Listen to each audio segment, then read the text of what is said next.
നമസ്കാരം. മഴത്തോരും മുമ്പേ സീരിയലിൻ്റെ ഒരു പുതുപുത്തൻ വിശേഷത്തിലേക്ക് എല്ലാവർക്കും സ്വാഗതം. വരാൻ പോകുന്ന ഒരു അടിപൊളി എപ്പിസോഡ് വിശേഷത്തിലേക്കാണ് നമ്മൾ പോകുന്നത്. അങ്ങനെ അലീന തൻ്റെ സ്വന്തം അച്ഛനായ സ്റ്റാൻലി ജോസഫിൻ്റെ അടുത്ത് എത്തിയിരിക്കുകയാണ് കേട്ടോ. റിട്ടയർഡ് കേണൽ സ്റ്റാൻലി ജോസഫ് ഭയങ്കര ഗൗരവക്കാരനായ സ്റ്റാൻലിയുടെ അടുത്ത് എത്തുകയാണ്. അലീനയെ സ്നേഹത്തോടെ സ്വീകരിക്കുകയാണ് സ്റ്റാൻലി. എന്നാൽ അലീന അവിടെ എത്തിയിട്ടുണ്ടെന്ന് അറിഞ്ഞിട്ട് സ്റ്റാൻലിയുടെ അച്ഛൻ ഔതക്കുട്ടി ചായൻ വരുന്നുണ്ട് കേട്ടോ. എത്രയും പെട്ടെന്ന് അലീനയെ പുറത്താക്കണമെന്ന് വിചാരിച്ചിട്ട് തന്നെയാണ് ഔതക്കുട്ടി ചായൻ അങ്ങോട്ട് വരുന്നത്. അതുപോലെ തന്നെ വൈജയാണെങ്കിലും സാധാരണ പോലെ തന്നെ അലീനയുടെ പേരിൽ വഴക്കുണ്ടാക്കുകയാണ് കേട്ടോ. അലീന കുടുംബത്തിലെല്ലാവരെയും ഒത്തുചേർത്ത് നിർത്തിയതും അതുപോലെ തന്നെ അവരെയെല്ലാം കുടുംബത്തിൽ കൂടി കൊണ്ടു നടന്ന് ജീവിക്കാൻ പ്രാപ്തരാക്കിയതും ഒന്നും വൈജയന്തിക്ക് അങ്ങ് ഇഷ്ടപ്പെട്ടിട്ടില്ല. അതുകൊണ്ട് തന്നെ വൈജയന്തി അവിടെ ഒരു സമരം തന്നെ നടത്തുക.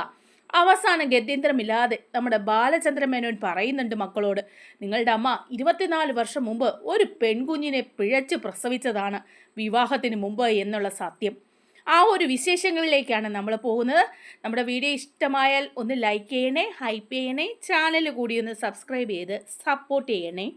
സ്റ്റാൻലി ജോസഫിന് വിവാഹബന്ധത്തിന് പുറത്തുണ്ടായ മകൾ അലീന തൻ്റെ ബംഗ്ലാവിലേക്ക് എത്തിയെന്ന വിവരം അറിഞ്ഞ ഉടൻ തന്നെ പുനലൂരിൽ നിന്നും സ്റ്റാൻലി ജോസഫിൻ്റെ അപ്പൻ ഔതക്കുട്ടി അവിടേക്ക് പുറപ്പെട്ടു. അലീനയെ എത്രയും പെട്ടെന്ന് അവിടുന്ന് കെട്ടുകെട്ടിക്കുക എന്നുള്ള ദൃഢനിശ്ചയത്തോടു കൂടിയാണ് ഔതക്കുട്ടി ആ ബംഗ്ലാവിലേക്ക് എത്തുന്നത്. പക്ഷേ അലീനയെ കണ്ടപ്പോഴേക്കും ഔതക്കുട്ടി ഒരു നിമിഷം സ്തംഭിച്ചു നിന്നുപോയി. അയാളുടെ മനസ്സ് 55 വർഷം പിന്നിലേക്ക് നിമിഷ നേരം കൊണ്ട് പാഞ്ഞു. ചിന്നമ്മയെ വിവാഹം കഴിക്കുവാൻ വേണ്ടി താൻ 50 വർഷങ്ങൾക്ക് മുമ്പ് എത്തുമ്പോൾ എങ്ങനെയായിരുന്നു ആ പെൺകുട്ടി അതേപോലെ തന്നെയുള്ള ഒരു രൂപം. ശരിക്കും മരിച്ചു പോയവളെ ജീവനോട് കണ്ടതുപോലെ ഔതക്കുട്ടിക്ക് ശരീരമാസകരം കുളിരു കോരിയിട്ടു. ഒരൊറ്റ നിൽപ്പായിരുന്നു ഔതക്കുട്ടി. ശിശുസഹജമായ ജിജ്ഞാസയോടെ തല നരച്ച ഒരു വൃദ്ധൻ ഇമയനക്കാതെ തന്നെ നോക്കി നിൽക്കുന്നത് കണ്ട് അലീനയ്ക്ക് അല്പം ജാള്യത തോന്നി. തുടർന്ന് ഇരു കൈകളും എടുത്ത് കോഫി ഔതക്കുട്ടിച്ചായന് അലീന നമസ്കാരം പറഞ്ഞു. സ്റ്റാൻലി ജോസഫ് ഔതക്കുട്ടിച്ചായനെ അലീനയ്ക്ക് പരിചയപ്പെടുത്തി. തുടർന്ന് നിങ്ങൾ തമ്മിൽ സംസാരിക്കെ, ഞാൻ അല്പം കഴിഞ്ഞു വരാം എന്ന് പറഞ്ഞ് അയാൾ മുറി വിട്ട് പുറത്തേക്ക് പോയി. അലീനയോട് എന്തു പറയണമെന്നറിയാതെ ഔതക്കുട്ടി അവളുടെ മുഖത്തേക്ക് തന്നെ നോക്കി നിൽക്കുകയാണ്. സ്റ്റാൻലിയുടെ വീട്ടിൽ നിന്നും അലീനയെ പുറത്താക്കി പടിയടയ്ക്കുവാൻ വേണ്ടി വന്നതാണ് ആ വൃദ്ധൻ. അതിൻ്റേതായിട്ടുള്ള എല്ലാ ഗൗരവങ്ങളും വലിച്ചെറിഞ്ഞ് ശാന്തമായി ചോദിക്കുകയാണ്, എന്തൊക്കെയുണ്ട് വിശേഷങ്ങൾ? അപ്പോൾ അലീനയുടെ മറുപടി, ഞാൻ ബാഗും പെട്ടിയൊക്കെ അടുക്കി തയ്യാറാക്കി നിൽക്കുകയാണ്. പോകാനോ?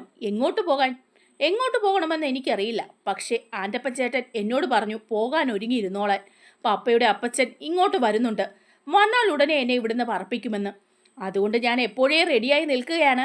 അത് കേട്ട് ഔതക്കുട്ടി വല്ലാതെ ഒന്ന് ചമ്മി. എന്നിട്ട് പറയുകയാണ്, അതൊക്കെ ശരിയാണ്, ഞാൻ സമ്മതിച്ചു. അതിപ്പോൾ ആരായാലും അങ്ങനെയൊക്കെ തന്നെയല്ലേ വിചാരിക്കുള്ളൂ. അതിന് അലീനയുടെ മറുപടി, അയ്യോ, വലിയപ്പച്ചൻ്റെ കുറ്റം പറഞ്ഞതൊന്നുമല്ല. കുറ്റം എൻ്റേതാണ്. ഞാൻ ഇങ്ങോട്ട് വരാൻ പാടില്ലായിരുന്നു. എനിക്ക് ഒട്ടും പാകമല്ലാത്ത ഒരു സ്ഥലമാണിത്. ഇവിടുത്തെ രീതികളുമായിട്ട് ഇണങ്ങിച്ചേരാനും എനിക്ക് പറ്റുന്നില്ല. പപ്പ എനിക്ക് വേണ്ടി വാങ്ങിവെച്ച ഡ്രസ്സുകൾ പോലും എനിക്ക് പാകമല്ലായിരിക്കുന്നു. സത്യം പറഞ്ഞാൽ ഞാനിവിടെ ഒരു അനാവശ്യ വസ്തുവാണ്. ഇരുമ്പ് സാധനങ്ങൾ മാത്രം വിൽക്കുന്ന കടയിൽ വലിയൊരു പാവക്കുട്ടിയെ കൊണ്ടുവന്ന് പ്ലാസ്റ്റിക് പൊതിഞ്ഞ് വെച്ചിരിക്കുന്നത് പോലെ. അത് കേട്ടിട്ട് ഔതക്കുട്ടി ഒന്ന് ചിരിച്ചുകൊണ്ട് ചോദിക്കുകയാണ്, ആഹാ, കൊള്ളാലോ, അത്രയ്ക്ക് മോശമാണോ ഈ സ്ഥലം? സ്ഥലം മോശമല്ല, കാലാവസ്ഥയും ചുറ്റുപാടുകളുമാണ്. ഒരു ചെടി കൊണ്ട് നട്ട് വെള്ളം ഒഴിച്ചാൽ അത് വേര് പിടിച്ച് വളർന്നോളും. പക്ഷേ ഒരു മരം പറിച്ചുകൊണ്ട് വന്ന് നട്ടാലോ?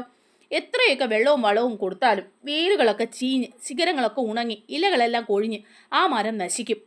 അത് നിൽക്കുന്ന സ്ഥലവും വൃത്തികേടാവും. അതിനുവേണ്ടി ചെയ്ത പ്രയത്നങ്ങളെല്ലാം പാഴായിപ്പോവും. ഔതക്കുട്ടി ചായൻ അവളുടെ മുഖത്ത് നിന്ന് കണ്ണെടുക്കാതെ കേട്ടുകൊണ്ട് നിൽക്കുകയാണ്. അപ്പോൾ വീണ്ടും അലീന പറയുകയാണ്, അതുകൊണ്ട് വലിയപ്പച്ചൻ എന്നെ പറഞ്ഞയക്കാൻ എനിക്ക് അതിൽ സന്തോഷമേ അത്രമേ ഉള്ളൂ. ഞാൻ ഇവിടെ താമസിക്കുന്നത് കൊണ്ട് ആർക്കും ഒരു ഗുണവുമില്ല. എന്നുണ്ടെങ്കിൽ പിന്നെ എന്തിനാ? മറിച്ച് ചില കുഴപ്പങ്ങൾ ഉണ്ടാകാൻ സാധ്യതയുണ്ടെന്നും ഞാൻ അറിഞ്ഞു. പപ്പയുടെ ഭാര്യ, മക്കൾ, മറ്റു ബന്ധുക്കൾ ഇങ്ങോട്ട് വരണമെന്ന് ആശിച്ചു വന്നതല്ല. ഞാൻ കടപ്പാട്ടൂരെ അച്ഛൻ്റെ കടമ ചെയ്തതാ. അതുകൊണ്ട് ഒരു ഗുണമുണ്ടായി. പപ്പയും വലിയപ്പച്ചനെയും ഒക്കെ കാണാൻ പറ്റിയല്ലോ. ആ സന്തോഷം തന്നെ ധാരാളം. ഞാൻ പോയിക്കോളാം. വാസ്തവത്തിൽ അലീനയിൽ നിന്നും ഔതക്കുട്ടി ചായൻ ഇതൊന്നുമല്ല പ്രതീക്ഷിച്ചത്. ശത്രുപാളയത്തിൽ നിന്ന് എന്ന പോലെ നുഴഞ്ഞു കയറി വന്ന ഒരു പെണ്ണ്. അവൾ ലാലിച്ചൻ്റെ മകളായിരിക്കാം. എന്നാലും അവളുടെ വരവിനെ ഉദ്ദേശശുദ്ധിയെ സംശയിക്കണം. ഒരു വിഷവിത്തായി ഈ കുടുംബത്തിൻ്റെ ചുറ്റുപാടുകളിൽ പടന്നു കയറുവാൻ ഇടവരരുത്. എന്തെങ്കിലും ശല്യം ഒഴിവാക്കണം. ഈ ചിന്തകളോടെ കൂടിയാണ് ഔതക്കുട്ടിച്ചായൻ പുനലൂരിൽ നിന്നും കുളത്തൂപ്പുഴയിലേക്ക് യാത്ര തിരിച്ചത്. എന്നാൽ ഇപ്പോൾ എല്ലാം തകിടം മറിഞ്ഞിരിക്കുന്നു. പൂ പോലെയുള്ള ഒരു പെൺകിടാവ്, അവൾക്ക് സ്വാർത്ഥ ലക്ഷണങ്ങൾ ഒന്നുമില്ല, ഒട്ടും ഇണങ്ങാത്ത ഈ സ്ഥലത്ത് നിന്ന് ഒഴിഞ്ഞു പോയാൽ മതി അവൾക്ക്. ഔതക്കുട്ടിച്ചായൻ പറയുകയാണ്, ഇവിടെ വന്ന ഒരു ചൂലെടുത്ത് നിന്നെ അടിച്ചോടിക്കാൻ ഒന്നും വന്നതല്ല വലിയപ്പച്ചൻ. മോളിരിക്കെ, എനിക്ക് നിന്നോട് കുറച്ച് സംസാരിക്കാനുണ്ട്. അല്ല, വലിയപ്പച്ചന് കുടിക്കാൻ എന്താ വേണ്ടത്? കുടിക്കാനോ? കുടിക്കാനുള്ളതൊക്കെ അവൻ തന്നു. അത് കേട്ടുകൊണ്ട് അലീന മുഖം ചിരിച്ച് ഒന്ന് നോക്കി. ആ മുഖത്തേക്ക് ചെറുപ്പത്തിൽ കൂട്ടുകാരൊക്കെ കൂടി കള്ളു കുടിച്ചിട്ട് പാതിരാത്രിക്ക് വീട്ടിൽ കയറി വരുമ്പോൾ ചിന്നമ്മ നോക്കാറുള്ള അതേ നോട്ടം തന്നെ. ആ നോട്ടത്തിൽ പരിഭവമുണ്ട്, സങ്കടമുണ്ട്, സ്നേഹശാസനയുണ്ട്, ഒരല്പം ദേഷ്യവുമുണ്ട്, അപേക്ഷയുമുണ്ട്, പിന്നെയും വേർതിരിച്ചറിയാനാകാത്ത അനേകായിരം അർത്ഥങ്ങളും ഉണ്ട്. ഔതക്കുട്ടിച്ചായൻ പഴയൊരു ഓർമ്മയിൽ മന്ദഹസിച്ചുകൊണ്ട് പറയുകയാണ്, എന്തായാലും ലാലിച്ചൻ്റെ മോളാണല്ലോ നീ. ലാലിച്ചനോ? അലീനയോ അതിശയത്തോടെ ചോദിച്ചു. ആ സ്റ്റാൻലിക്ക് ചിന്നമ്മയിട്ട പേരാണ് ലാലിച്ചൻ. ചിന്നമ്മ എന്ന് വെച്ചാൽ എൻ്റെ ഭാര്യ, നിന്റെ വലിയമ്മച്ചി. പാവം മരിച്ചുപോയി. സ്റ്റാൻലി അവൾ അങ്ങനെ വിളിക്കുമായിരുന്നു. പിന്നെ ഞങ്ങളും അങ്ങനെ തന്നെ അങ്ങ് വിളിച്ച് ശീലിച്ചു. ലാലിച്ചൻ. അലീന മൃദുവായി ആ പേര് ഉച്ചരിച്ചു. ആലിപ്പഴം പോലത്തെ പേര്, പക്ഷെ പേരും ആളും തമ്മിൽ യാതൊരു പൊരുത്തവുമില്ല. റിട്ടയർഡ് കേണൽ സ്റ്റാൻലി ജോസഫ് എന്നുള്ള പേര് തന്നെയാണ് ചേർച്ച. അലീന അതൊരു പുഞ്ചിരിയോടു കൂടിയാണ് പറഞ്ഞു നിർത്തിയത്. ഔതക്കുട്ടിച്ചായൻ അത് കേട്ടുകൊണ്ട് ഉറക്കെ ചിരിച്ചു. ഇതൊന്നുമല്ലായിരുന്നു അവൻ്റെ സ്വഭാവം, മെരുങ്ങിയതാ. അലീനയ്ക്ക് അത് കേട്ടിട്ട് ചിരി വന്നു. അപ്പോൾ ഔതിക്കുട്ടിച്ചായൻ ചിരിച്ചുകൊണ്ട് പറയുകയാണ്, കടുവ അല്ലായിരുന്നോ? കടുവ. ദോഷം പറയരുതല്ലോ, എൻ്റെ ചെറുപ്പത്തിലെ സ്വഭാവം തന്നെയാണ് ലാലിച്ചനും കിട്ടിയിരുന്നത്. അപ്പോൾ വീണ്ടും അലീന, അതായത് ഒരു വീട്ടിൽ 2 കടുവയുണ്ടായിരുന്നു എന്ന് ചുരുക്കം. ഔതക്കുട്ടിച്ചായൻ നിയന്ത്രണം വിട്ട് വീണ്ടും വീണ്ടും പൊട്ടിച്ചിരിച്ചു. എന്നിട്ട് പറയുകയാണ്, അവൻ എങ്ങനെയാ ഒരിക്കലും കണ്ടിട്ടില്ലാത്ത നിന്നോട് ഇത്രയും ഇഷ്ടം തോന്നിയത്? അതാ എനിക്ക് അതിശയം. പണ്ടേ ആരോടും ഒരു മമതയില്ലാത്തവനാ. ഓ, അങ്ങനെയൊന്നുമല്ല, എന്നോട് അത്രയ്ക്ക് ഇഷ്ടമൊന്നുമില്ല. പിന്നെ നീ ഒന്ന് പോകച്ചേ. ഈ മുറി കണ്ടപ്പോഴേ എനിക്ക് മനസ്സിലായി, ഞാൻ മുമ്പ് കണ്ടിട്ടുള്ള മുറിയല്ല ഇത്. ആ, ഇത്തിരിയൊക്കെ സ്നേഹം കാണുമായിരിക്കും, ഇല്ല എന്നൊന്നും ഞാൻ പറയില്ല. അവൻ്റെ ഉള്ളു കണ്ടവർ ആരുമില്ല മോളെ. സ്നേഹമാണെന്ന് നമ്മൾ വിചാരിക്കുമ്പോൾ ദേഷ്യമായിരിക്കും, ദേഷ്യമാണെന്ന് വിചാരിക്കുമ്പോൾ സ്നേഹമായിരിക്കും. എന്നോടേ ഉള്ളൂ അവൻ ഇത്തിരി മായം. ബാക്കിയുള്ളവർക്ക് അവനോട് മിണ്ടാൻ പോലും പേടിയാ. അയ്യോ, ഞാൻ ഏതാണ്ടൊക്കെ അധിക പ്രസംഗം പറഞ്ഞല്ലോ. എന്നിട്ട് എന്നോട് വഴക്കൊന്നും പറഞ്ഞില്ല. അതായത് മോളെ, ഞാൻ പറഞ്ഞത് അവന് നിന്നോട് എന്തോ അലിവ് തോന്നിയിട്ടുണ്ട്. വലിയപ്പച്ചൻ എന്നെ മോളെ എന്നൊന്നും വിളിക്കണ്ട. പിന്നെ എനിക്ക് ഇവിടെ വിട്ടുപോകാൻ മനസ്സ് വരില്ല. പറഞ്ഞയക്കുന്നെങ്കിൽ ദേഷ്യപ്പെട്ട് പറയണം, സ്നേഹിച്ച് സങ്കടപ്പെടുത്തരുത്. ഔതക്കുട്ടി വല്ലാതെയായി. അയ്യോടാ, ഞാനല്ലല്ലോ തീരുമാനിക്കേണ്ടത് പറഞ്ഞയക്കണോ വേണ്ടയോ എന്നൊക്കെ. അതൊക്കെ ലാലിച്ചനല്ലേ തീരുമാനിക്കേണ്ടത്. വലിയപ്പച്ചനും ഏകദേശം തീരുമാനിച്ചുകൊണ്ടൊക്കെ തന്നെയല്ലേ ഇങ്ങോട്ട് വന്നത്. അയാൾ അവളെ സൂക്ഷിച്ചു നോക്കി, ഒരു പരുങ്ങലോട് കൂടിയുള്ള നോട്ടം. ആ തീരുമാനങ്ങൾ അഴിയുകയും മുറുകുകയും ഒക്കെ ചെയ്യാമല്ലോ. കയ്യൊപ്പിട്ട എഗ്രിമെൻ്റ് ഒന്നും അല്ലല്ലോ അത്. തുടർന്ന് ഔതക്കുട്ടിച്ചായൻ ഒരു ഒഴുക്കം മട്ടി പറയുകയാണ്, കൊച്ചേ, നീ ഒരു കാര്യം ചെയ്യേ, എന്തെങ്കിലും കുടിക്കാനെടുക്ക്. ചായയോ കാപ്പിയോ, അത് നിന്റെ ഇഷ്ടം പോലെ. അയ്യോടോ, കള്ളു കുടിച്ചെന്നല്ലേ പറഞ്ഞത്? അതൊന്നും സാരമില്ലെന്നേ. എങ്കിൽ ഞാൻ ആൻ്റപ്പ ചേട്ടനോട് പറയാം ഒരു ചായ എടുക്കാൻ. ഒന്നും നിനക്കറിയത്തില്ലയോ? അറിയാം. ഞാൻ ഇവിടുത്തെ അടുക്കളയിൽ കയറി വല്ലതും ചെയ്താൽ കേണൽ ചെവിക്ക് പിടിക്കുമോ എന്ന് എനിക്കൊരു പേടിയുണ്ട്. അതുകൊണ്ടാണ്. അത് ഞാൻ നോക്കിക്കോളാം, നീ ചെല്ല്. അലീന അത് കേട്ടുകൊണ്ട് കിച്ചണിലേക്ക് പോയി. പിന്നാലെ ഔതക്കുട്ടിയും ചെന്നു. അലീന ചായ ഇടുവാൻ ഭാവിച്ചപ്പോൾ പൗലോസ് തടഞ്ഞു. പൗലോസ് പറയുകയാണ്, കുഞ്ഞ് അത് അവിടെ വച്ചേക്ക്. മുതലാളിയുടെ ചീത്ത ഞാൻ കേൾക്കേണ്ടി വരും. അപ്പോൾ ഔതക്കുട്ടിച്ചായൻ, നിന്റെ മുതലാളിയോട് ഞാൻ സമാധാനം പറഞ്ഞോളാം. ഔതക്കുട്ടി പറയുന്നത് കേട്ട് പൗലോസ് തല തിരിച്ചൊന്ന് നോക്കി. എന്നിട്ട് അസ്പഷ്ടമായ സ്വരത്തിൽ എന്തോ പിറുപിറുത്തു. അലീന ചായ ഇട്ടു. ഒരു കപ്പ് ഔതക്കുട്ടിച്ചായന്, മറ്റൊരു കപ്പ് പൗലോസിന്, അടുത്തത് അവൾക്കും. ഔതക്കുട്ടിച്ചായൻ ചായ രുചിച്ചു. എന്നിട്ട് പൗലോസിനോട് പറയുകയാണ്, ദാ ഇതിൻ്റെ പാകം എന്തോ നീ പെൺകൊച്ചിനോട് ചോദിച്ചു മനസ്സിലാക്കി വെച്ചു. അപ്പോൾ അലീന ഔതക്കുട്ടിച്ചായനോട്, ആ കൊള്ളാം, എന്നെ കളിയാക്കിയതാണല്ലേ? ആണെന്ന് വെച്ചോ, പക്ഷെ എനിക്ക് ഇങ്ങനത്തെ ചായ മതി. നീ തന്നെ ഇട്ട് തരികയും വേണം. കള്ളു കുടിച്ച വയറ്റിലോട്ട് ചായ ചെല്ലുമ്പോൾ പിരിഞ്ഞു പോവില്ലേ വലിയപ്പച്ച? പാല് പിരിയുന്നത് പോലെ പിരിഞ്ഞോട്ടെ, ആർക്കാ ഛേദം? ചിന്നമ്മ ഉണ്ടാക്കി തന്ന എന്തുമാത്രം ചായ അങ്ങനെ പിരിഞ്ഞു പോയിരിക്കുന്നു. അത് പറയുമ്പം ഔതക്കുട്ടിയുടെ മുഖത്ത് സംതൃപ്തമായ ഒരു ചിരി ഉണ്ടായിരുന്നു. ചായ കുടിച്ച കപ്പ അയാൾ അലീനയെ ഏൽപ്പിച്ചു. എന്നാൽ ലാലിച്ചനെ ഒന്ന് കണ്ടേച്ചു വരാം. അയാൾ സ്റ്റാൻലിയുടെ മുറിയിലേക്ക് പോയി. സ്റ്റാൻലി സോഫയിൽ മദ്യക്കുപ്പികളും ഗ്ലാസുകൾക്കും മുൻപിൽ ഇരിക്കുകയാണ്. അപ്പോഴും ഔതക്കുട്ടി ചായയും കുപ്പി എടുത്തു നോക്കി. ഹാ, ഇത് പകുതിയായല്ലോടാ ലാലിച്ച. അപ്പച്ചൻ ഒരെണ്ണം കൂടി ഒഴിക്കട്ടെ? വേണ്ട, എനിക്കൊന്നും തന്നെ വേണ്ട. ഇത് പറഞ്ഞുകൊണ്ട് ഔതക്കുട്ടി ചായൻ സെറ്റിയിലേക്ക് ഇരുന്നു. എന്നിട്ട് പറയുകയാണ്, ലാലിച്ച, നീ നിന്റെ കുടി കുറയ്ക്കണം. ഒരു പെൺകൊച്ച് ഈ വീട്ടിലുണ്ടെന്നുള്ള ഓർമ്മ നിനക്ക് വേണം. അവൾക്കാണെങ്കിൽ കുടിക്കുന്നവരെയും വലിക്കുന്നവരെയും ഒന്നും ഇഷ്ടമല്ലെന്നാണ് എന്നോട് പറഞ്ഞത്. ആഹാ, അപ്പച്ചൻ അവളോട് അതൊക്കെ സംസാരിച്ചോ? സംസാരിച്ചു. ശരി, സംസാരിച്ചിട്ട് എന്തു തോന്നി? എൻ്റെ സകല കണക്കൂട്ടലും അവൾ തെറ്റിച്ചു കളഞ്ഞോലാ ലാലിച്ച. ഞാൻ കരുതിയത് എങ്ങാണ്ടെങ്ങാണ്ട് വലിഞ്ഞു കയറി വന്ന ഒരു അനാഥ പ്രേതമായിരിക്കുമെന്നായിരുന്നു. അവൾ എന്തൊരു മിടുക്കി പെൺകുട്ടിയാ. അവൾ നിന്റെ മോള് തന്നെയാ, അതെനിക്കൊരു ഉറപ്പായി. അപ്പോൾ ഇനി സംശയമൊന്നുമില്ലല്ലോ? യാതൊരു സംശയവുമില്ല. അതല്ല ലാലിച്ച എനിക്ക് അതിശയം. നിന്റെ അമ്മയുണ്ടല്ലോ ചിന്നമ്മ, അവൾ എവിടെ പോയെന്ന് നോക്കേണ്ട. അതേ രൂപം, അതേ നോട്ടം, അതേ ചിരി, ആ വർത്തമാനം പോലും അതേപടി തന്നെ ഔദിക്കുട്ടി ചായൻ ആത്മസംതൃപ്തിയോടെ പറഞ്ഞുകൊണ്ടേയിരുന്നു. ലാലിച്ച, നീ അവളോട് കുറച്ചൊക്കെ സ്നേഹത്തോടെ പെരുമാറണം കേട്ടോ. അതിൻ്റെ ഒരു സങ്കടം അവൾക്കുണ്ട്. അപ്പോൾ അപ്പച്ചൻ അവളെ പറഞ്ഞയക്കേണ്ടേ? ഇവിടുന്ന് അപ്പച്ചൻ അതിനല്ലേ വന്നത്? അതിനൊക്കെ ശരിയാ, പക്ഷേ അതൊന്നുകൂടെ ആലോചിച്ചിട്ട് മതി. സംശയം ഉണ്ടല്ലോ. നമ്മുടെ മുമ്പിലെ സമയം ഇല്ലല്ലോ അപ്പച്ച. അപ്പച്ചന് ഉടനെ തിരിച്ചു പോകണ്ടേ? എടാ, എനിക്ക് ധൃതിയൊന്നുമില്ല.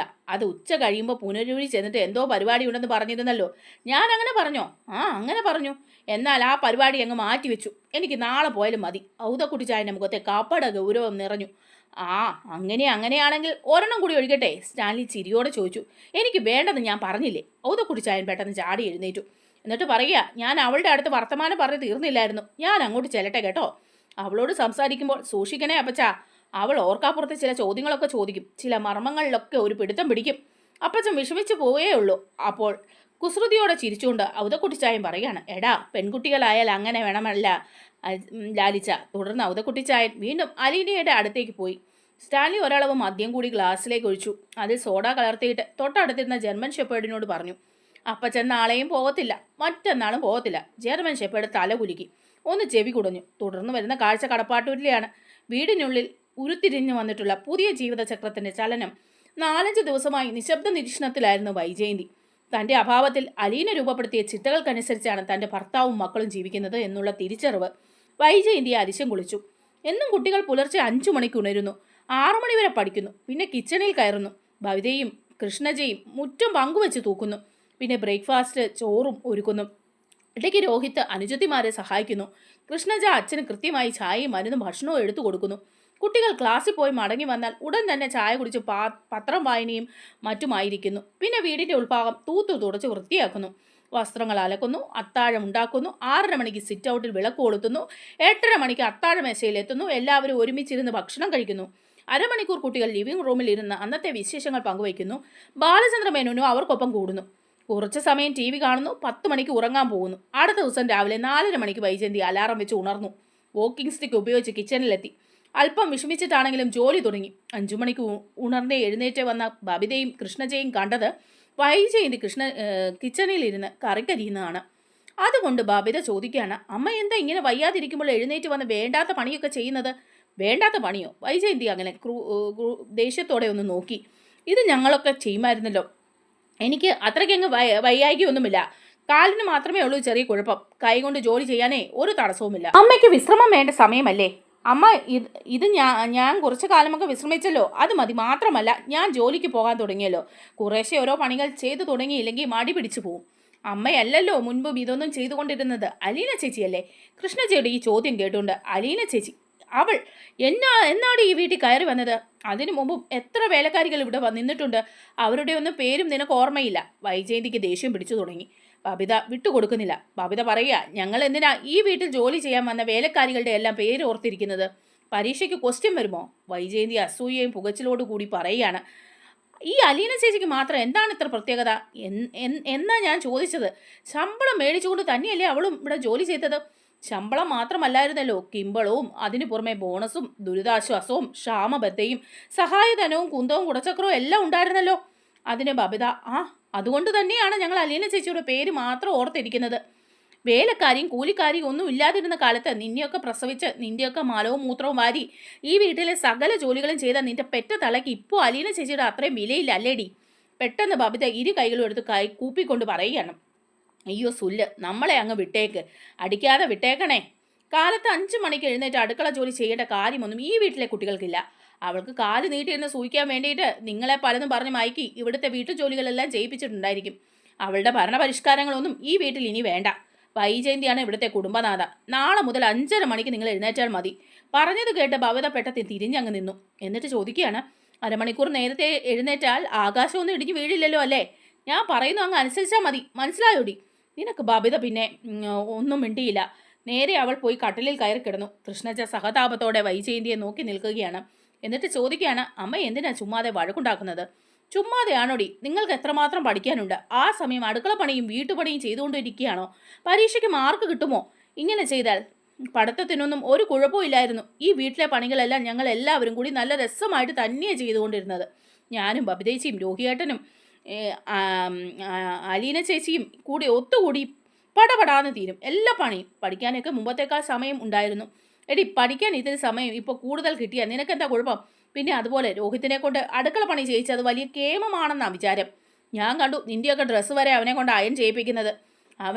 അവനെ ഒരാണല്ലേ ഒടി? ആഹാ, അത് കൊള്ളാലോ. ആൺപിള്ളേർ വീട്ടിൽ ജോലി ചെയ്താൽ എന്താ അവരുടെ കൈ ഉളുക്കി പോകുമോ? അന്യ വീട്ടിൽ നിന്നും അല്ലല്ലോ, സ്വന്തം വീട്ടിലല്ലേ. സ്വന്തം അനുജത്തിമാരെ സഹായിക്കുകയല്ലേ. ഇതൊക്കെ ചെയ്യുന്നത് രോഹിയേട്ടനാണെങ്കിൽ ചോറും കറിയും സാമ്പാറും പുളിശ്ശേരിയും എല്ലാം ഉണ്ടാക്കാൻ പഠിപ്പിച്ചായിരുന്നു. നല്ല രുചിയായിട്ട് അവിയൽ പോലും വെക്കും. എല്ലാ അലീന ചേച്ചി പഠിപ്പിച്ച. ദേ, അവളുടെ പേരെന്നോട് പറയില്ലേ പെണ്ണെ, എനിക്ക് കലി കയറും. വൈജയന്തി കോപത്തോടെ കൃഷ്ണജിയെ തന്നെ തുറച്ചു നോക്കുകയാണ്. എന്നിട്ട് വീണ്ടും പറയുകയാണ്, ആൺകുട്ടികൾ പാചകം പഠിച്ചു വെച്ചാൽ എന്താ കുഴപ്പമെന്ന് നിനക്കറിയാമോ? അവനൊക്കെ പെണ്ണ് കെട്ടുമ്പോൾ അച്ചിമാർക്ക് വെച്ചു വിളമ്പേണ്ടി വരും. രുചിയായിട്ട് വലുതും വെച്ചുണ്ടാക്കാൻ അറിയാവുന്ന ആണുങ്ങൾക്കേ അവരുടെ ഭാര്യമാർ വെച്ചു കൊടുക്കാൻ ഇഷ്ടപ്പെട്ടെന്ന് വരില്ല. അവരുടെ അവളുമാർ പാചകം പഠിപ്പിക്കാൻ ഇറങ്ങും. അത് തന്നെ തരമെന്ന് കണ്ട് അവളുമാരൊക്കെ ഇണക്കത്തിൽ ഒട്ടി നിന്നുകൊണ്ട് ജോലി ചെയ്യിപ്പിക്കുകയും ചെയ്യും. അപ്പോൾ കൃഷ്ണാച്ച വീണ്ടും ചോദിക്കുകയാണ്, അതിനെന്താ ഇത്ര കുഴപ്പം? നിന്റെ അച്ഛനോട് ചെന്ന് ചോദിക്കേ. ആ മനുഷ്യൻ ഇന്നേ വരെ ഈ അടുക്കളയിൽ കയറി ഒരു ഗ്ലാസ് വെള്ളമെങ്കിലും എടുത്ത് കഴിക്കും നീ കണ്ടിട്ടുണ്ടോ? അച്ഛനെ പഠിപ്പിക്കാൻ ഒരു അലീന ചേച്ചി ഇല്ലാതെ പോയി.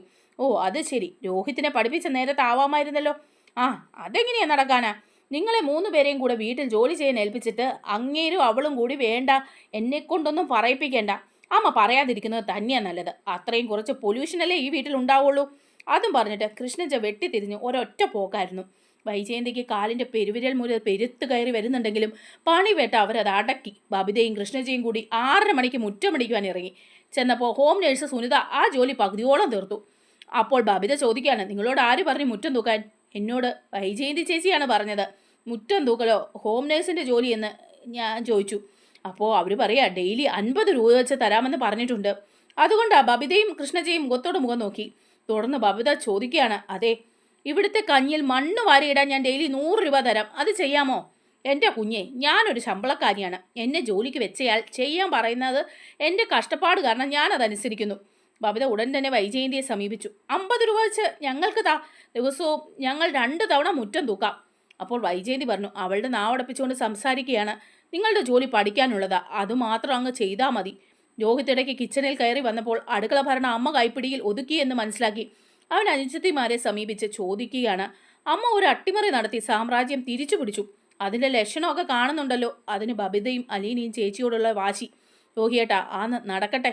ഇത് പറഞ്ഞ് രോഹിത്ത് പിൻവാങ്ങി. വീട്ടിലെ ഭരണമാറ്റം ബാലചന്ദ്രമേനോനും നിരീക്ഷിക്കുന്നുണ്ടായിരുന്നു. കുട്ടികളെ അത് പ്രതികൂലമായി ബാധിക്കുമോ എന്നുള്ളതായിരുന്നു അയാളുടെ ആശങ്ക.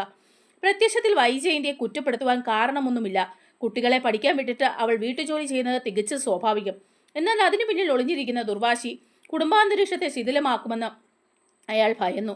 വൈകുന്നേരം കുട്ടികൾ സ്കൂൾ വിട്ട് വീട്ടിലെത്തിയപ്പോഴേക്കും വൈജയന്തി സുനിതയുടെ കൂട്ടുപിടിച്ച് വീട് തൂത്തു തുടച്ച് വൃത്തിയാക്കിയിരുന്നു. മുഷിഞ്ഞ ഡ്രസ്സ് വാഷിംഗ് മെഷീനിലിട്ട് കഴുകി ഉണങ്ങാനിട്ടു. കുട്ടികളുടെ ഡ്രസ്സ് വൈജയന്തി തന്നെ അയൺ ചെയ്തു വെച്ചു. രാത്രി ഭക്ഷണം ഉണ്ടാക്കാനും അവൾ കുട്ടികളെ അനുവദിച്ചില്ല. അലീനെ TV കാണുവാൻ അനുവദിച്ച 9:30 മണി എന്ന സമയം 7 മണിയിലേക്ക് വൈജയന്തി മാറ്റി.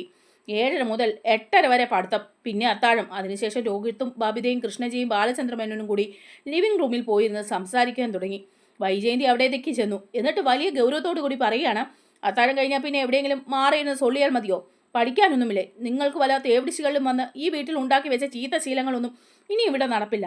10:30 വരെ ഉറക്കം വിളിച്ചിരുന്ന് പഠിച്ചോണം. 3 പേരും ബബിതയും രോഹിത്തും പരസ്പരം ഒന്ന് നോക്കി.